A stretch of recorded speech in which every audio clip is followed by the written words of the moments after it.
Thank you. Thank you very much. Wow. So where's everybody been standing? Here, there, everywhere? Right here now. This is my stage. There's my guitar. There's a great occurrence happening in evolution today. Something that wow, I'm really glad to see it coming. Finally, in my time, during my lifetime, nicknames and hats are coming back.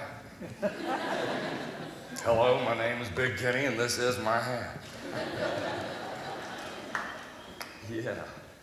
Thank you all so much for being here today. I know you've heard some amazing and incredible speakers, and you've been moved in amazing and incredible ways. I'm going to try to move you in some even better ways.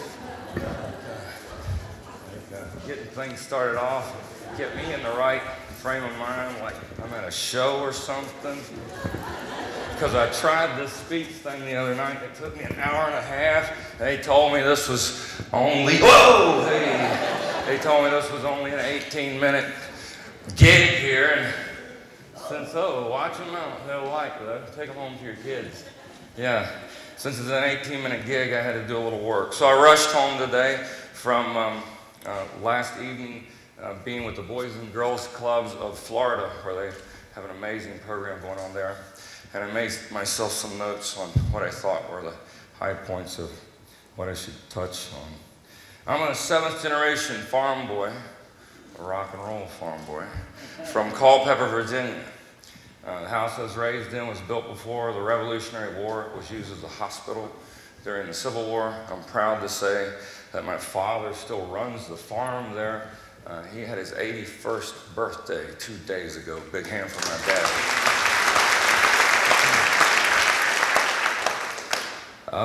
As a teenager or as a kid, we pretty much, I thought, lived in the land of Eden. There was always plenty to eat, and flowers blooming everywhere, but there was always plenty of hard work and struggle too. From a young age, I thought the best thing to do was to get in there and help out. So when I was 6 years old, I had my first garden. Probably by the time I was 8 or 9, I was mowing everybody's yards anywhere I could. If they had an old lawnmower sitting around, I'd be glad to fix it up and sell it to somebody. I had a printing business. I would make you t-shirts if you needed them. I'd start cutting. At 16, I thought I could get rich quick in the Christmas tree business. So I asked my father if I could plant trees somewhere. And he had a field that was about 10 acres, and it just had stumps all over it. And he told me if I cleaned those stumps off, that I could plant Christmas trees. Can you believe I cleaned the stumps off? And I planted all the trees. Christmas tree market went to hell in a handbasket about 6 years later, but it's a forest now. Yeah. So forestry, clearing all those trees or clearing that property, I got my first loader. It was a 165 International.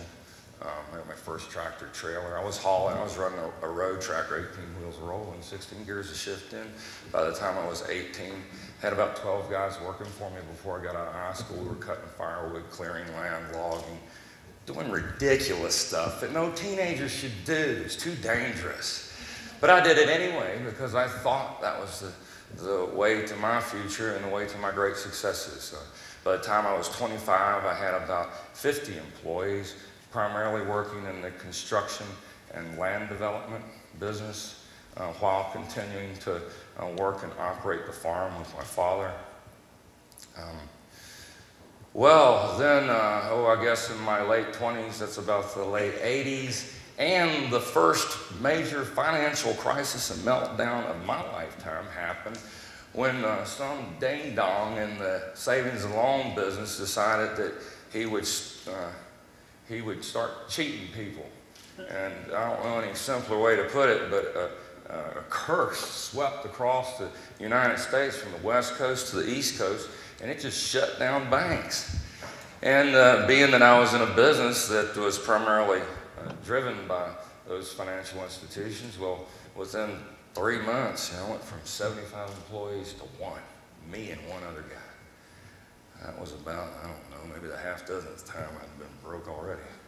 But what a wonderful lesson I learned from that. Just get back up on your feet and do what you can. What a broken heart I suffered from that. Those were tough times. But in those tough times, I just kept building and working my way out of them. And lo and behold, a buddy comes up to me one day on a job site and says, "Kenny, you always whistling or singing a song. You sing pretty good, boy. You ought to go down there to Music City. I hear they pay people to write songs." I set my 26-ounce S-Twing framing hammer down on a bench, and I looked at him and said, "You gotta be kidding. People make money playing music?" And he said, "Yeah." And, well, I just started my Northern Star. What my focus was on started changing a little bit. So I started working my way to finish up the jobs that I had committed to help my father get things situated on the farm so that I could pack up my truck like the Beverly Hillbillies and move to Nashville, Tennessee. I can remember my mother telling me, "I'm okay if you go, just make sure you take your tools so I'll know you'll always be able to make a living for yourself." So I did. I had my cement mixer in the back of my truck and everything else piled around it. It was pretty amazing.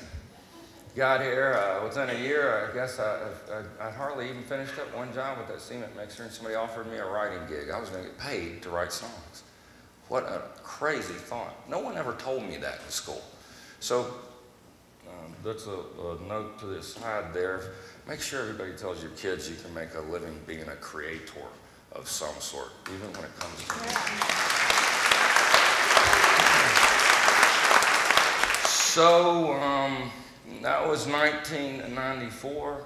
I ran my credit cards up pretty doggone good, making records. And by 1998, I had my first record deal. Within a few months' time, or less than a year, it was a great realization that I wasn't prepared, nor did I have all the team around me, and that first record deal flopped. But it paid off my credit cards the first time. Yeah! And then, well, I just kept at it. I kept writing songs. Once again, a terrible broken heart. You know, getting a record deal is one of the greatest accomplishments for someone who's never had one, at least in that age it was. And, but losing one, again, another real heartbreaker for me. I locked myself in my apartment for quite a while, continued to write the hundreds of songs I was writing a year, but more importantly than that was in my focus of saying, this is hard, man. This is a drive that requires you to lift and to focus and to work so hard. If I'm going to do that, then what am I really doing here? Is it just that I want a record deal, or is there something else? And in the wisdom of everything I've been taught all my life and everything I'd read and everything that I prayed about and everything that I meditated on and everything that I concentrated on, two words kept popping up. Two words kept popping up in my head. And I said, okay, that must be it. And those two words were, love everybody. I painted them on the back of my guitar. Not just to show to everybody else, but to remind myself. So that if I ever forgot, which happens a lot, if I ever forgot, I'd have something to remind myself. And I kept along that path and around of writing, recording. Y'all probably all heard it. Oh, you go on the web, you can read my history if you want to. I'm not going to get too many details. That's what got me in trouble at an hour and a half the other night. So in 2004, great success finally happens again. I had gotten a record deal and things were blowing up again. About the same time, I was so lucky to fall in love with the most beautiful woman in the world. And at the same time, I'm finally finding success in a career as a songwriter and a performing artist. I got married. 9 months later, I had a son. It was a good wedding night. And therefore, as my father begot me, I begot Lincoln, William, Holiday Often, and another generation of rock and roll farm boys that's stomping around this world right now. Boy, it hit me too. It's like all the people with a child, along with all this newfound success, came to me great awareness. first and foremost, I started just thinking about all the men and women that had mentored me in my life, that had made such a difference to me along the way, and hoping those sorts of things for my child and for my children. And then also with great success came great awareness and a constant deluge of people coming to me with, Kenny, could you help us with this? Or Kenny, have you seen this? Or Kenny, do you know about that? And I'd always been a pretty prolific reader of like National Geographic and or things like that. My great aunt used to give me a subscription to that every year. So I'd paid pretty good attention to current events around the world. People would come to me and say, Kenny, will you help us bring this person here to speak about this horrific thing that is happening? And one of those things that was coming to me specifically at that point in time was the crises happening in the Darfur region of Sudan.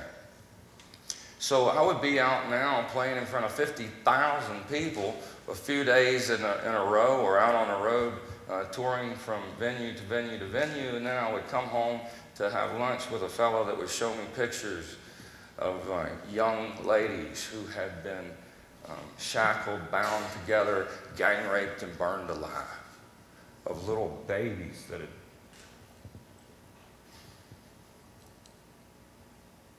that these horrific people had just come into little villages, farm villages, and dropped these flashette bombs on them, which were made out of just nails and the most crude explosive device, just splattering them in villages, and babies just being shredded apart by nails, or laying at the bottom of a tree because someone had grabbed it by the leg and snapped its head against the tree like it was some kind of snake or something.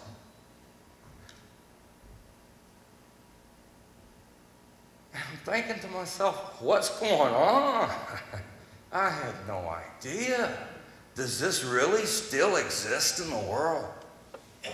At the same time, almost every show I would play, I'd become real good friends with men and women who have fought for our country through my life. I've had a lot of family in the service. I've become real good friends with a gentleman by the name of Miles Harris. Wrote a song about him called 8th of November. Traveled to Vietnam with him. Walk back in his shoes, see what he went through when he lost 30 of his best buddies in 5 minutes in the middle of a jungle. Friends would bring soldiers like this to our shows so we could meet and greet with them, and that was my first taste of seeing what the effects of these wars that we were involved in, as I watched brother and sister after brother and sister show up at shows missing arms, legs. Started going down and paying attention, or every time I'd go through BAMC in San Antonio, I'd visit the hospitals, the burn wards, and see these young men and women and try to encourage them and thank them for everything they've done, but also just seeing some of the horrificness of what war brings about. And once again, I'm thinking to myself, there's got to be a better way. And something's just wrong with this picture. So I kept moving. I kept traveling. I kept doing my thing and trying to keep all my responsibilities up, touring 50 states. At the same time, seeing here in our country, the great diversity that exists in cultures, the beauty that exists in dialects from sea to shining sea, but also some of the atrocities that are existing right here in our country, right? When I grew up next door to a man there in Culpeper, Virginia, a man in 2 weeks' time by the name of Thomas Jefferson wrote an amazing document that we've been following, and other nations have actually used it as an example, called the Declaration of Independence. It said there'd be life, liberty, and the pursuit of happiness for everyone, but yet I'm traveling through the Appalachians and seeing people right here in my country being pushed off of their lands, their waters being contaminated, their air is so contaminated that they're dying at rates higher than they are anywhere else. I said to myself, Mahatma Gandhi, Abraham Lincoln, Martin Luther King, what were they thinking? What's the most any one of us can do? My friends, it's up to me and you. We can be a bit like Robin Hood. We can get the bad for good, and we can have ourselves a real good time if one of us can figure out how to make the water wine like that dude did about 2,000 years ago. And as Spider-Man's uncle told him laying down on the street when he'd been capped by some bad guy, he said, to those given much, much is expected.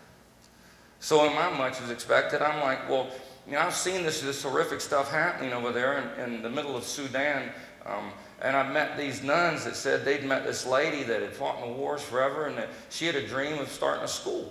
So, lo and behold, well, I decided I'm going to go over there and do it. I'm going to go see what this is. I'll do my due diligence.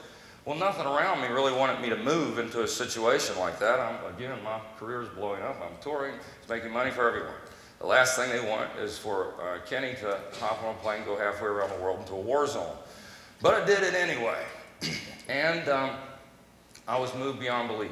I saw children that would come to school every day underneath of a tree. They'd sit underneath of a tree when it wasn't raining outside with a teacher that would come because we gave them some cash, and they'd show up every day just to teach them.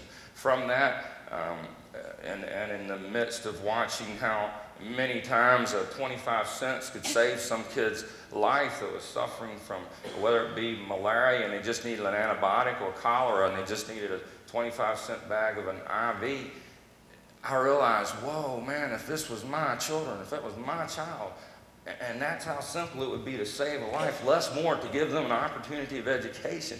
Boy, I sure hope that somebody would come, show up, and help. So I was emblazoned more to show up and help, and realize that although I couldn't fight a war or change that one thing we could do is to go into the most horrific places that they are and just bear some light, just shine a light, just do something good. As of this past summer, I went back into that same community, this time carrying 3 planes of cargo and teachers and so forth to fit now 4 buildings, which is now called the Kunyuk School for Girls, and has over 550 girls registered and going to school every day. God bless my sister's teachers and those nuns there.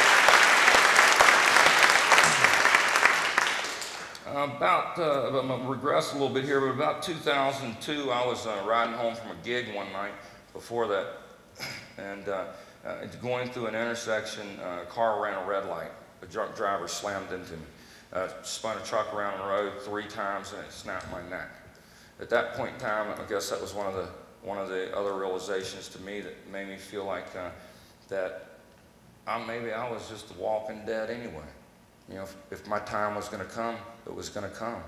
And therefore, the one thing that I couldn't let stand in my way was fear. The one thing that I couldn't let stand in my way was fear. This fear that could erode into my mind. It seems like it's eroded into the minds around communities all over our country as I see our graduation rates deteriorating all over this country.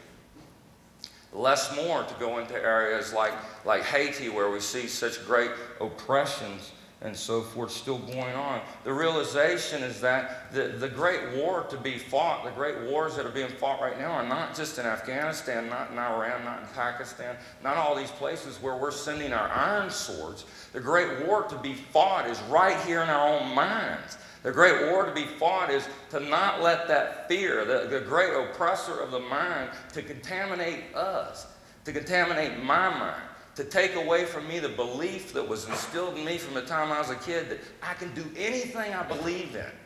And I believe in a great place. I believe in a place where there's no more suffering, where I don't have to look at kids who are suffering like I've seen kids suffering. Like I've seen kids recently in Haiti on their hands and down on the ground drinking water cupped with their cupped hands out of puddles where death lay all around them, all over the streets. No child was meant to suffer that. Less more the fact that 90% of that country is in rubble right now. And I didn't expect to be there. I didn't expect to see all this. But once again, life led me that way. Because I met this man named Walt, that when nobody else would go with me in 2007 in the Sudan, I found him over the internet from a little film called Beyond the Call. A fella shows up. In my conversation with him of my needs to have somebody that could run a satellite phone and teach me how to use resourceful or renewable power in the middle of nowhere, he just offers to go. So needless to say, he showed up and met me in Nairobi. Me and him became real good friends. Over that time frame, we get to know each other better as I realized he dedicated his whole life to just helping other people. He'd be in 50 countries, war zones primarily. He'd been out in and out of Burma over half a dozen times as he would try to put up a light bulb so that doctors could see to sew people back together who had been hacked apart by the junta. So on the day of January 3rd, as I'm experiencing all this greatness in my life of having now a family of my own, still making music at a level that my dreams I just try to keep dreaming. I've got a 4-year-old boy now who's singing back to me, and life is moving on, but there's still this heaviness that's out there, and it woke me up on the morning of January 3rd. This heaviness woke me up that yeah, this is good what I've got here, but it's not just good enough for me to have this here if everybody else doesn't. And the world will never be the thing that it's supposed to be if we don't all do a little something to just lift up everything we can around us. And if everybody's lifting up everything you can around you, then that means you're probably lifting me up too. It's the great lift. And that oppression of fear can't get to any one of us, because no one around us has fear. Everyone around us has nothing but hope, a sparkle in their eye, a gleam of a dream that we can do everything, that everyone should be treated equal, that human rights has no border. Human rights doesn't know the difference between your yard and my yard, across a river, across a creek, a stream, a county, a state, a country, a continent, an ocean. Human rights knows none of that, and everybody has certain inalienable rights, and may they be life, liberty, and the pursuit of happiness. And until everybody has those certain inalienable rights everywhere, then that happiness would be on my heart. And I know that happiness probably exists on each and every one of y'all's hearts. So the greatest thing I can do is to tell you, it doesn't have to. Fear is a great oppressor of the mind, and we possess inside of each and every one of us the choice to say, no, I ain't playing your game, Mr. Fear. I've got love in my heart. No matter what my mind knows, no matter what my mind says, it's my heart that is a great engine that drives me. It is my heart that will bear a light, that will shine light into the darkest corners of my life and to every other life that's around me. And there will be hope. There'll be plenty. There'll be happiness and fun and love for everyone. There'll be flowers blooming along our way everywhere we plant the seeds of that kind of hope and prosperity. And everywhere we say no to the great oppressor of fear.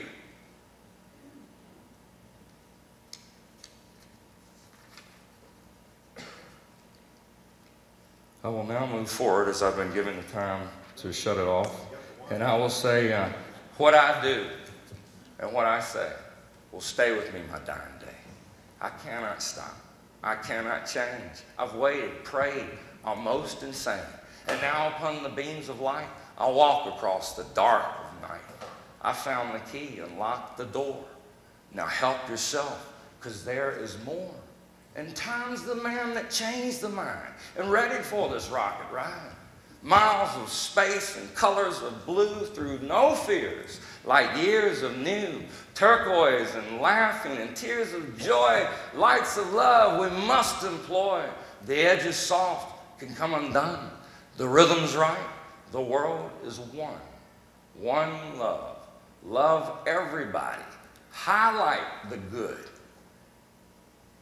I saw 23,000 American troops go to the aid of the people of Haiti to help get them back up on their feet. I saw thousands of Americans show up with backpacks on their back and nothing else because they just knew they wanted to help a brother and a sister out. Inspire greatness.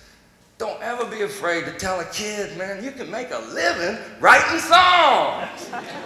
Yeah.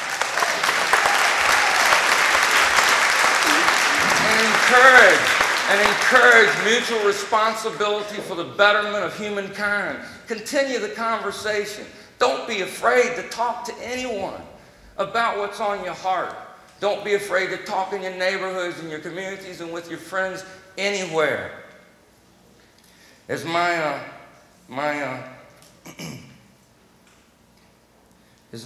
good friend Walt told me, and y'all saw in that video, that there's plenty to do out here in the world, And I guess really when it comes right down to it, that it's not only great ideas, but helping people and music, what brought us together here today.